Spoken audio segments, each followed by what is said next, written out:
Hola, buenos días. Bueno, pues la verdad es que muy satisfecha de poder acoger esta reunión informal, este Consejo Informal de Ministros de Transportes de la Unión Europea en el marco de la presidencia española del Consejo de la Unión, y además una reunión muy importante porque nos va a permitir, desde luego, pues continuar con esa reflexión, ese debate sobre cómo el transporte, sobre cómo los medios de transporte, en este caso, tienen que servir para seguir fomentando la cohesión social y territorial entre los Estados de la Unión Europea, y también cómo, desde luego, siempre hemos entendido la movilidad como una herramienta que debe facilitar el acceso de los ciudadanos a otros derechos como el trabajo, la vivienda, la educación, y por lo tanto esperando durante esta mañana poder compartir reflexiones, poder compartir experiencias y también iniciativas que nos ayuden a trabajar en este sentido. Vamos a abordar paquetes muy interesantes, paquetes legislativos,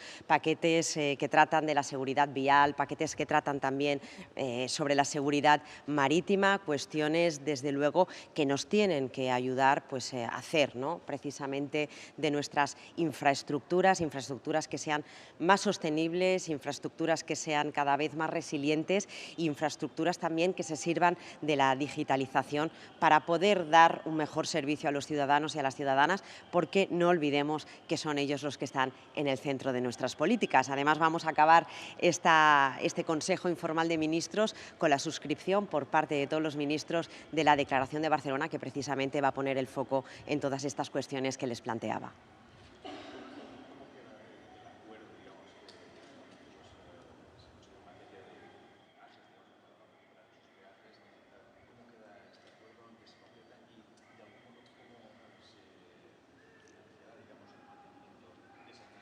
Bueno, saben, y durante estos días lo hemos aclarado, estamos ultimando todavía con la Comisión ese acuerdo relativo a la adenda del Plan de Recuperación, Transformación y Resiliencia. No está cerrado todavía, pero somos optimistas. Yo creo que hemos compartido esa reflexión, ¿no?, sobre qué otras medidas nos pueden permitir, desde luego, introducir incentivos para que se utilicen otros sistemas de transporte. Estamos hablando sobre todo del transporte ferroviario de mercancías. Hemos planteado otras medidas alternativas a ese sistema del pago por uso, como es la introducción de coincentivos ferroviarios, como es seguir trabajando en las autopistas ferroviarias, como es también la bonificación de los cánones que se pagan por el transporte de mercancías a través del tren, y por lo tanto estamos compatibilizando y dando alternativas que en este caso la Comisión Europea ha recibido satisfactoriamente.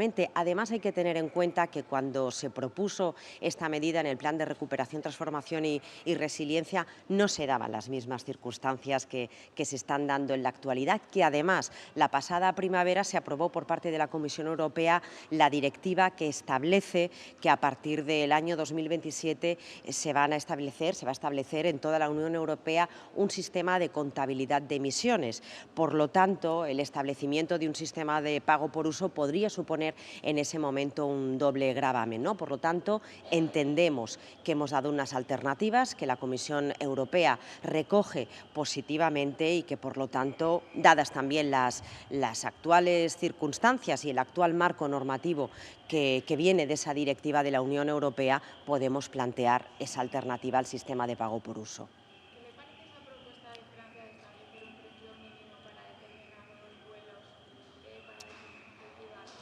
Bueno, la verdad es que no conocemos el alcance de esa propuesta. Además, debo decir que no forma parte tampoco del orden del día del trabajo de este Consejo Informal de Ministros.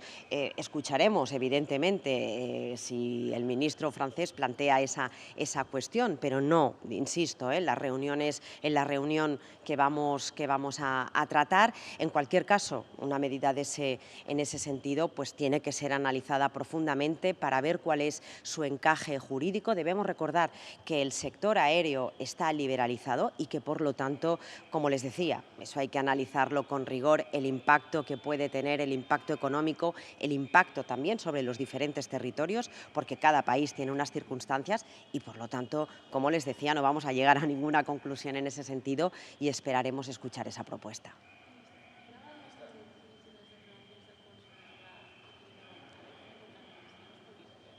¿Perdón? Mire, yo creo que en fin, ¿no? El Partido Socialista ya ha explicado clarísimamente cuál es su posicionamiento. Creo también que, en fin, no me corresponde entrar en valoraciones de unas declaraciones que se hacen a título personal, que representan única y exclusivamente a las personas que las formulan. Estamos ahora en un momento en el que de aquí pocos días vamos a celebrar el debate de investidura de Feijóo, que ya sabemos, intuimos cuál va a ser el resultado. Por lo tanto, es el momento de que el señor Feijóo explique cuál es su proyecto de país. Durante estas semanas no lo ha hecho. Una vez se celebre ese debate de investidura, le corresponderá a Pedro Sánchez plantear su proyecto de país. Nosotros lo haremos, nosotros tenemos un proyecto de país que entienda la riqueza, la diversidad, la pluralidad y con ese marco, ¿no? Además que siempre hemos dicho que es el marco de la Constitución y con nuestra herramienta, que es el diálogo, vamos a presentar el mejor proyecto que entendemos para este país, y eso es lo que nosotros como socialistas, el Partido Socialista Obrero Español, puede ofrecer a la ciudadanía, más allá de aquellas opiniones personales que representan pues, a quienes las formulan. Quiero insistir en eso.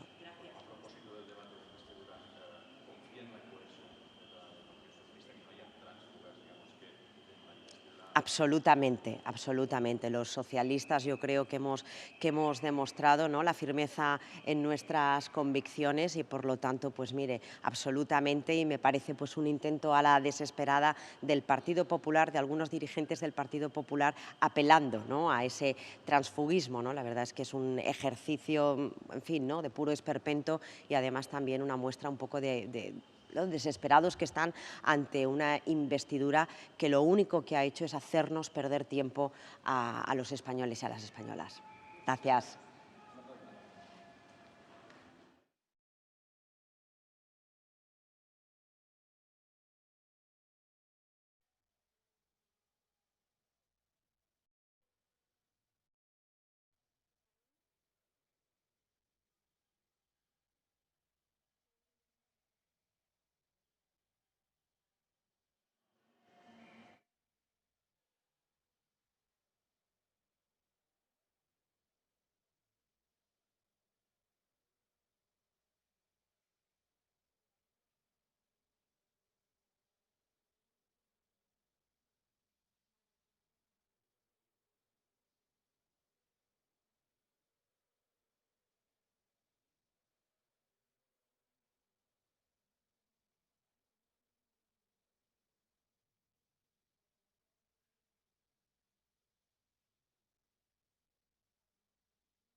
Good morning, everybody.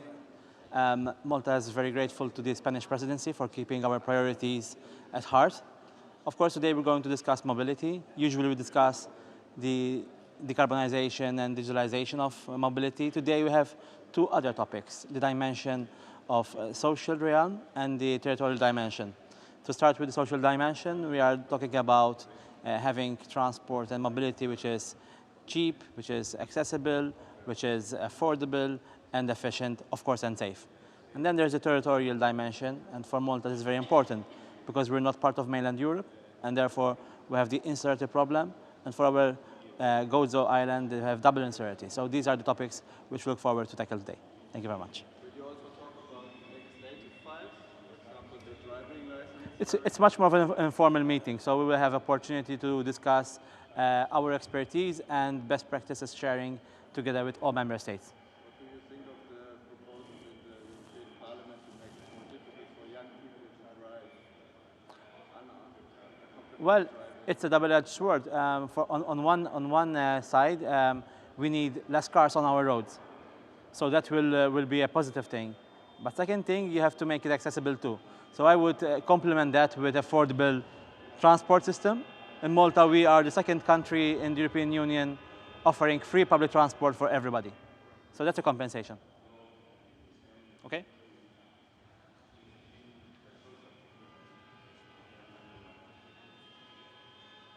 Hello, good morning. Really glad to be here. The Spanish presidency has put some really interesting topics on the table. We will discuss cohesion from the social and geographical aspect. And really glad to take part of these discussions because it's really important topic as well in Estonia because we have quite a similar logistical area. So really hoping to see good discussions today, hoping to have some new and fresh ideas from all the member states around the table and to take those ideas back to Estonia and implement them. Thank you. You want to talk about longer lorries cross-border as well? No, thank you. Bye.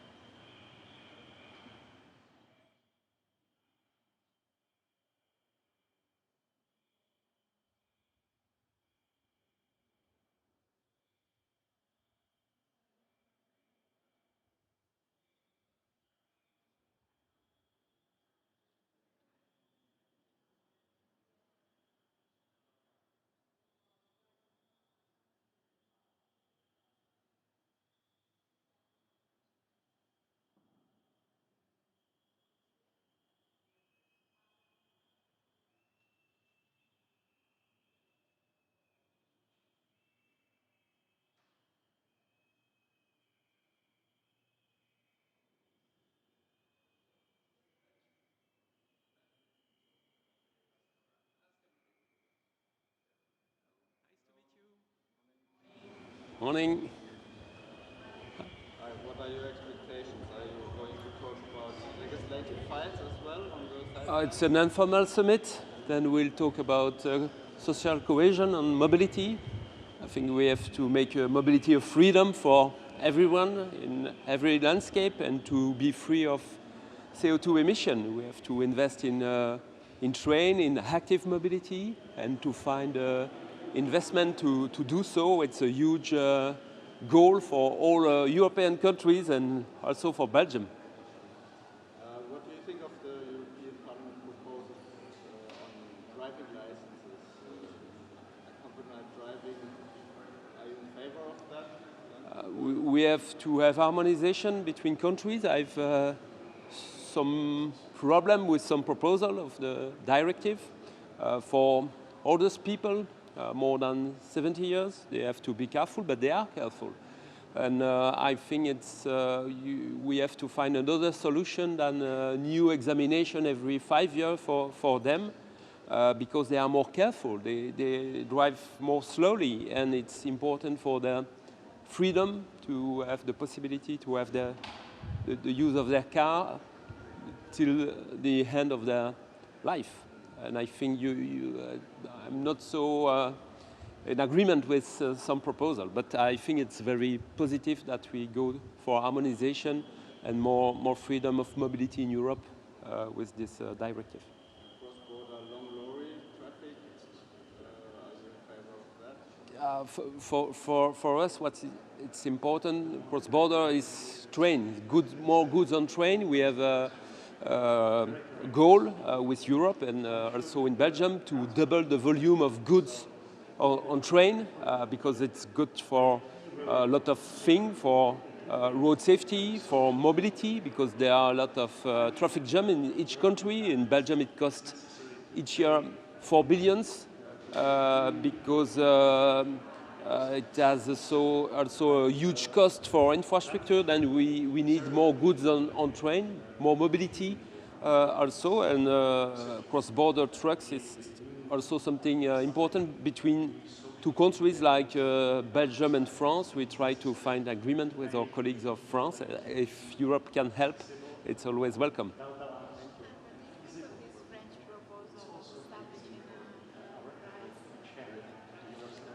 I think it's an interesting idea for my French colleague because you have to pay the correct price for flying. And if the price is too low, it means that you work against social conditions for workers and you don't take climate question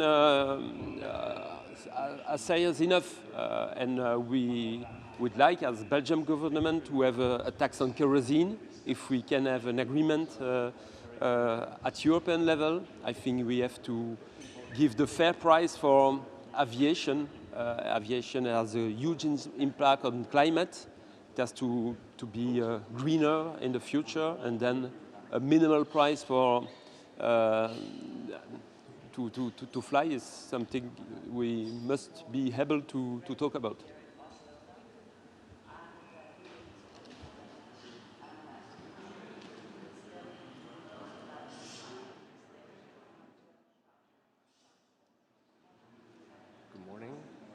Good morning. I look forward to today's discussion. It's great to meet the colleagues again, and we finalized a lot of work during the Swedish presidency. We also started up a lot of work. So looking forward to good discussions today on the cohesion and what the transport infrastructure can do to be a good prerequisite for just cohesion. Under the Swedish presidency, we underlined that the competitiveness must be combined with the green transition, and we see now a great pace in the green transition back in Sweden. And just 2 days ago, I had the opportunity to fly with an electric aircraft for the first time personally. And when we see this high speed of green transition in the transport sector, we also see it comes with a lot of opportunities for companies, for industry, for creating jobs and wealth in Europe. And that also gives us opportunities to strengthen the cohesion in Sweden, a country with a long distance between the cities, in Europe, and also globally. So I'm looking forward to today's discussion. Would more cross-border long-haul traffic, in your view, also be something which helps cohesion? Yeah, cross-border transport, of course, is important for cohesion, and in a Swedish perspective, it's also important for the opportunity for longer and more heavy vehicles. So that's something we will discuss with the Commission and the countries. We have this opportunity today in Sweden with Finland, and we see opportunities for that as well, but also to strengthen the railway capacity for freight capacity, but also for commute transports. That's very important for the social cohesion.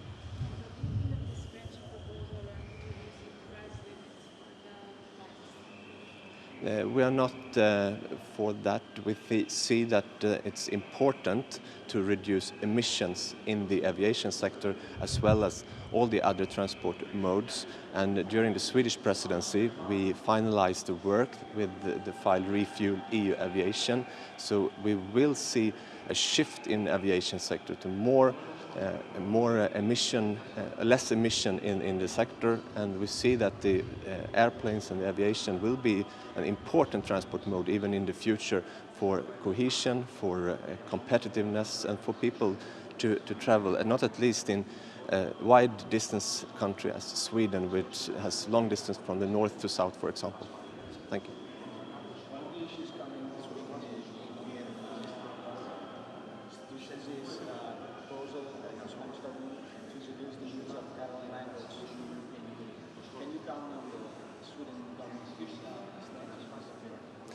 No, I can't comment that.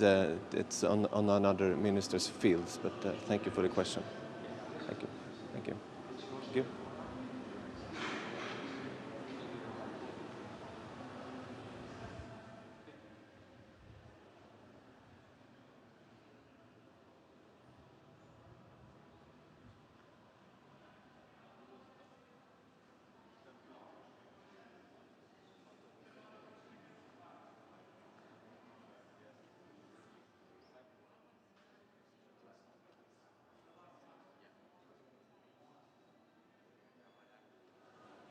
Hello, good morning. So it's a pleasure to be here. I wanted to note one thing. European Union has a unique tool to increase connectivity in the European Union, the so-called Trans-European Transport Network. It is really the best instrument to promote territorial cohesion, the topic we are going to discuss today, and at the same time to create connectivity with countries outside the European Union. Yet we need to upgrade the current Trans-European Transport Network to meet the realities of nowadays. The first thing what needs to be done is to create transport networks leading to Ukraine, because Ukraine needs alternative transport corridors for the exports, imports, and in general trade. And the second thing what needs to be done is to upgrade the network to include military mobility links, because the European Union can't take security for granted. On the contrary, what needs to be done is to increase financing of dual-use infrastructure and at the same time to increase the funding for military mobility purposes. And I'm sure we will reach the common ground in today's discussions. So thank you very much.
Very pleased to be here in Barcelona today at the informal meeting of the European Union Ministers of Transport.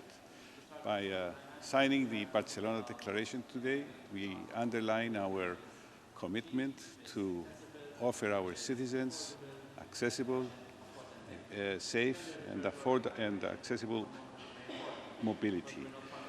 In developing transport policies, we need to be aware of the special and diverse needs of our citizens.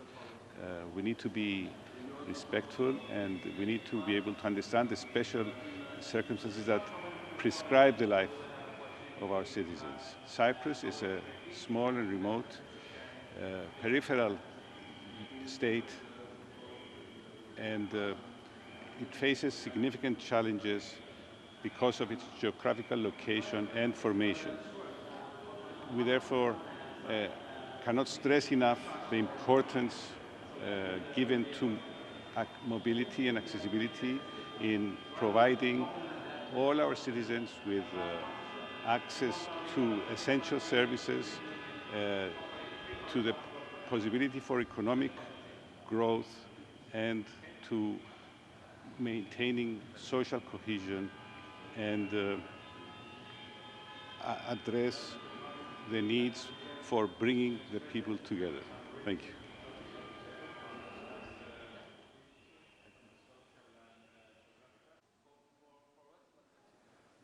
Good morning. I really appreciate that the Spanish presidency opens the question of territory and social cohesion. I'm sure that the transport infrastructure and as well the individual affordable mobility play a key role in keeping and improving the social and territory cohesion. I'm sure that for the European countries, it's necessary to pay attention to the new European legislation, because it's not possible when the transition to zero-emission mobility shouldn't. I'm sure that it's not possible to create the new or to establish the new social barriers in our societies. And it's necessary to make the EU legislation flexible, well-balanced, and feasible for the future. And it's also the reason for our effort to change the Euro 7 proposal, because it's really necessary to keep mobility of common people in a really affordable level. And I can say that also the second really main issue will be the investment to the modern transport infrastructure.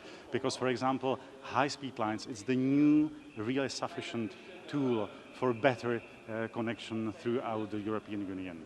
One more time, I'd like to say thank you very much for this opportunity to discuss the issue of territory and social cohesion.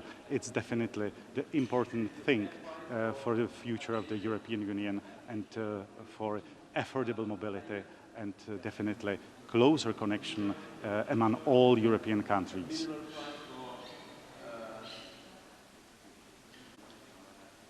Good morning. It's great to be here in Barcelona.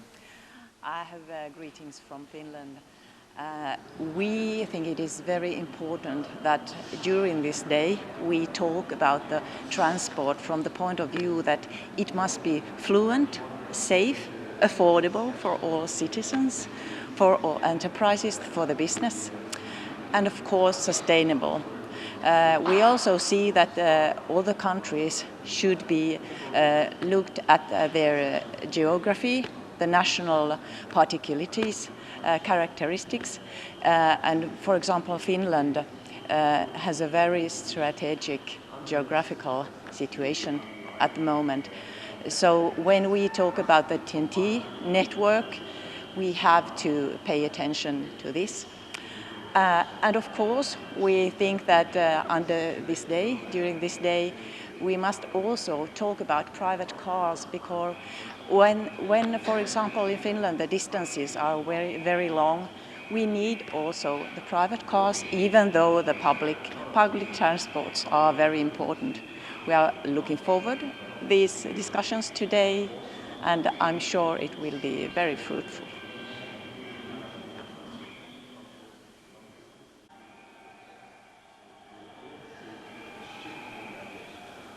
Ο ρόλος των μεταφορών είναι εξαιρετικά σημαντικός για την ενίσχυση της υψηλής και βιώσιμης ανάπτυξης και για την τόνωση της κοινωνικής συνοχής.